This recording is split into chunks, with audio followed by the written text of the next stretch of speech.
Hey guys, it's Extreme Strategy here, and welcome to a guide for the Lore of Nurgle that I created.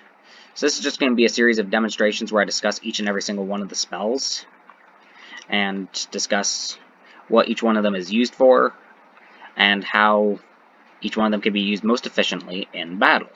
So the first one we have up is going to be the Stream of Corruption. So I'm going to fast forward this. Now this is a tear-shaped breath attack that inflicts poison damage, and when you upgrade it, it does armor-piercing damage. So it can be quite good for killing units like these armored corsairs. We have breath attack go out, a series of boils that shoot forwards, inflicting poison damage to all these guys, and leaving just this rancid trail of corruption and reek behind it. Very, very evil. So the second one is going to be the Curse of the Lepers. Now I just want to discuss this one for a minute. It increases armor by 30 and gives a 14 damage reflection back onto the enemy. That means it's basically giving 44 armor and doing 14 damage to the enemy that these guys are fighting. Now Nurgle is very tanky. I mean, these units have 85 armor. So when you increase that by the 30, now we're at 115. Increase it by another 14, now we're at 129. And that's not even considering that the upgrade version does it even more. So this is a very powerful spell to take an already tanky faction and make them absolutely insane. So I'm going to fast forward this so I can show this to you. So we're going to hit play. The spell is cast. It does this little animation where basically a pus boil explodes. Now look at these. These guys are taking more damage than the Forsaken of Nurgle. Now if I compare to the Corsair's damage, these guys are taking a little bit less damage than everyone else, even though damage is being reflected upon them.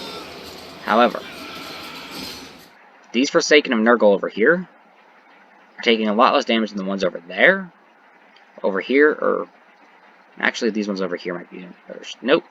These are the best ones of all of them. These guys are the ones who are doing the best and surviving the best. And they will not die as easily because of the power of this spell.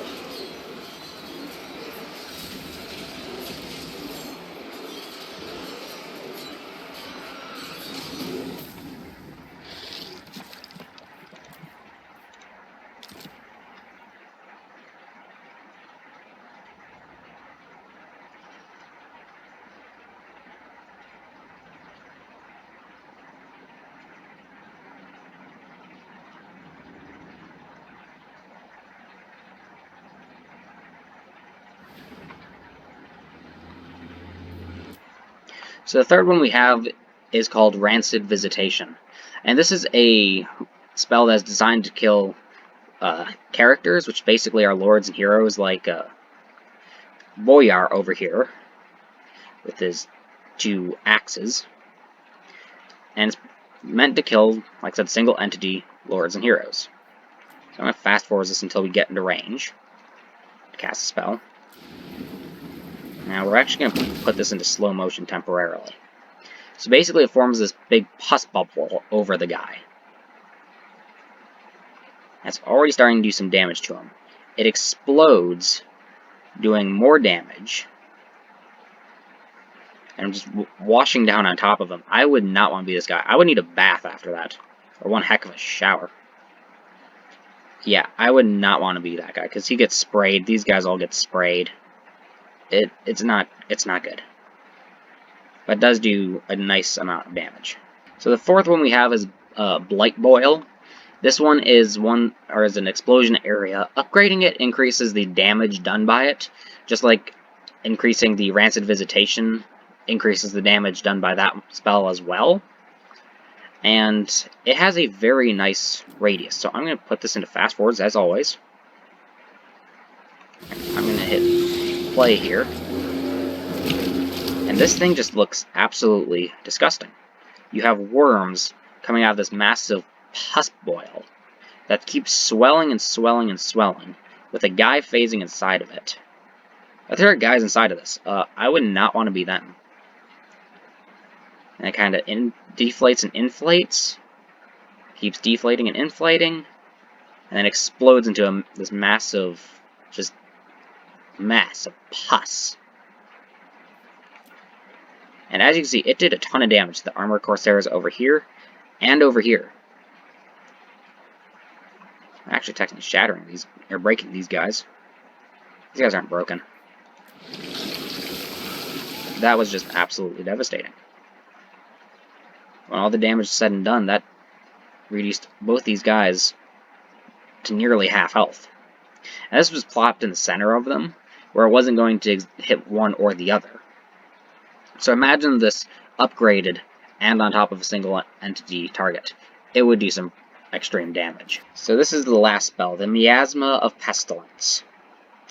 And this one is minus 24 attack damage and minus 40% charge bonus.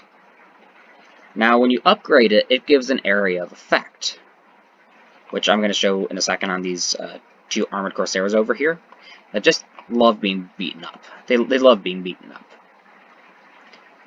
And this spell will be extremely effective against cavalry, because it decreases their attack strength and it decreases their charge bonus.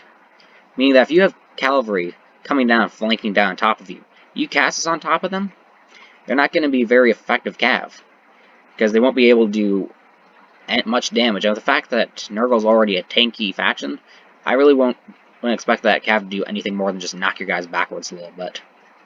That's all I would expect. Alright, we're gonna hit play to fast forwards. You kind of missed the animation there. It's basically just a little green gas cloud up in the air. And then what happens next is the gas cloud then begins appearing on all of these guys. And so this, like I said, it's Miasma of Pestilence.